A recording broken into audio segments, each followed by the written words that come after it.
તો મિત્રો ખજૂરભાઈ પણ કીધું છે કે જરૂરમંદ લોકોની સેવા કરવી અને કોઈ દુઃખી હોય તો આજુબાજુ હોય તો મને નંબરના ફોન કરજો એ રીતે કીધેલું છે.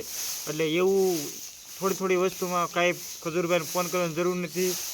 આવું વસ્તુ હોય એને કૂતરી વિહાણે હોય આપણા આશરે તો એને તગડી ન મુકાય, એના ગરુડિયાને હેરાન ન કરાય મિત્રો. એ એક સેવાનું કામ છે મિત્રો. કેમ કે ખજૂરભાઈ બધાની સેવા કરે છે તો ખજૂરભાઈ આવા મૂંગા પ્રાણીની પણ સેવા કરે છે. તો આપણે પણ થાય એટલી કોશિશ કરાય. બધું ખજૂરભાઈ ન કરી શકે મિત્રો. તો આપણે ખજૂરભાઈની મદદ કરવી પડે. ખજૂરભાઈ કેટલું સેવાનું કામ કરે છે તો આપણે થોડું ઘણું તો સેવા થતી એટલી કરાય મિત્રો. તો મિત્રો અમે એટલી સેવા કરી છે કેમ કે કૂતરી અમારા આ માતાજીના મઢે વિહાણી છે, પણ અમે એને ધકેલતા નથી, તગડી નથી મૂકતા મિત્રો.